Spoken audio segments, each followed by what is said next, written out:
In the 2010s, the American adaptation of a comedy TV show called The Office had gotten incredibly popular, and I think everyone around me was watching it. Something I didn't realize for a long time until I graduated in 2014 is one of the characters on the show named Andy Bernard. His character went to the same school that I did for college, for undergraduate, and he would be very snobby about it and brag about it and be so annoying. It ended up being very funny, because then a different character named Dwight would make fun of him for it. I just want to assure you that I mean no disrespect. You see, I'm applying. Come on, you think you could get into Cornell? Well, if someone who barely outsells Phyllis can get in, I should be fine. I'm sitting right here, Dwight. I meant that as a compliment to you, Phyllis, as well as a slight to Andy. Cornell is a good school, and I want to better myself through higher education. If it makes Andy angry, so be it. Andy Bernard ended up being a character that not everyone trusted, but a lot of people appreciated. The year that I graduated, the school asked the actor for Andy Bernard to speak at my college graduation, to which he absolutely said yes. And he gave still, I think, one of the most beautiful speeches I have ever heard. And it was all about taking risks in life, as he did. He had gone to about 1,000 auditions in his life until he finally made it, you could say, because he was an actor in the film The Hangover. And after that, he landed the role of Andy Bernard in The Office. Hearing that he had gone to 1,000 auditions was something I couldn't comprehend as a young adult who got lucky in life and didn't really fail that much. I couldn't imagine being rejected almost 1,000 times for something. And I think at that age, if it had happened, I would have gotten incredibly sad. His speech gave me a lot of courage throughout my life, and unfortunately, I did not take his advice for years. I was never really a risk taker, or as his speech put it, a fool in a good way. And what he meant by that is to really go after your dreams. And he said things like, only a fool would risk failure. Only a fool would work hard with no clear objective. Only a fool would deliberately scare himself. In the show, The Office, Andy Bernard says this quote that ended up being one of the most famous quotes of the show, which was, "I wish there was a way to know you're in the good old days before you've actually left them." Near the end of Ed Helms' speech, he referenced his line in The Office, and he said he wanted to add something to that quote. And he added, "Those foolish diversions are the real nectar of life. Don't relegate them to the good old days." I think I could think about that for the rest of my life.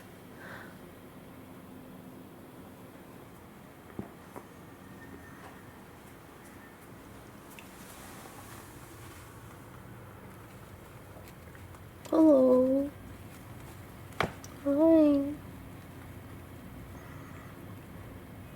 You like your hay?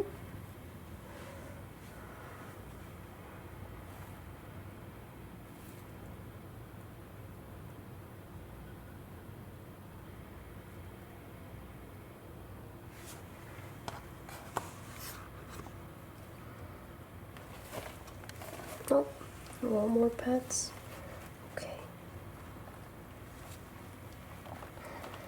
Oh, look at his little hairs. This part is the softest. He lets me clean his eyes and take out the little parts that might be uncomfortable. I've actually been getting allergy attacks, very bad allergy attacks, and spent a lot of days not able to breathe through my nose, a lot of nights like that, and it's been pretty terrifying. I had to get rid of a lot of the rugs that I had, unfortunately, but thankfully the bunny doesn't actually seem to mind. Usually bunnies want rugs, and refuse to walk around without them, but he actually really hates rugs unless they serve some kind of purpose. That's good. I felt really bad at first, but he seems happier than ever. Something I did last year that's worth mentioning is a lot of the clothes that I wore, I was allergic to. Oh. Yes? Oh, okay. A lot of the... Oh, nice yawn. Okay. A lot of the clothes that I was wearing last year I was allergic to, and I realized that by just trying to sniff them and see if my nose got clogged up. I also became very severely allergic to my mattress, so I got a new mattress last year, and that helped partially, but it turns out that I really needed mattress covers, allergy prevention items. So I got a mattress cover yesterday and pillow covers. That helped significantly in the bedroom, although I still don't feel perfect. And then the big thing that really made a huge difference is I was using Timothy hay to feed my rabbit, and that was very, very difficult for me. I've smelled my bunny a lot of times, though, to make sure I'm not allergic to him, and thankfully I'm not. That would be very sad, especially considering how many pets he wants every day, which is a lot. I see that the feeling of not being able to breathe properly as an impediment to my productivity. That's just the way I'm wired, I guess. But I also really just love life. I love living. It took me a while to really think that about life. I don't think I really loved life for most of my life, but now I love life. I will finally find a specialist of some sort, I hope, in the next month or so. It's been rough. It's been really rough. Very scary at times.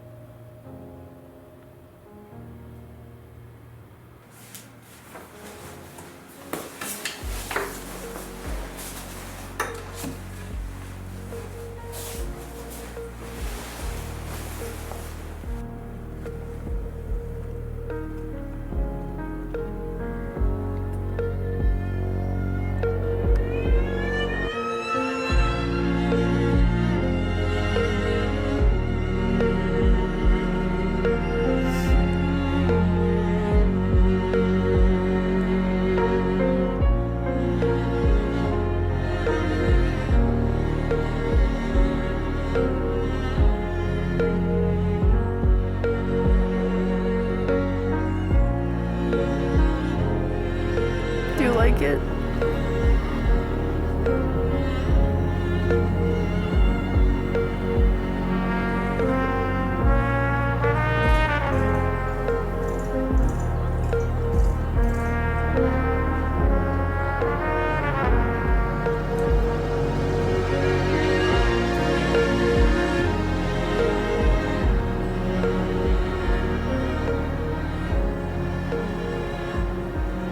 If you have anything on your list to do, whether it's really small or really big, I just want you to repeat to yourself, I'm going to do it, and I'm going to work hard until it's done, and I am going to do it better than anyone else.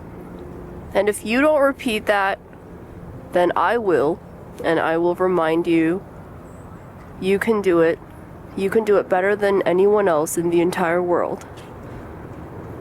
And I believe in you.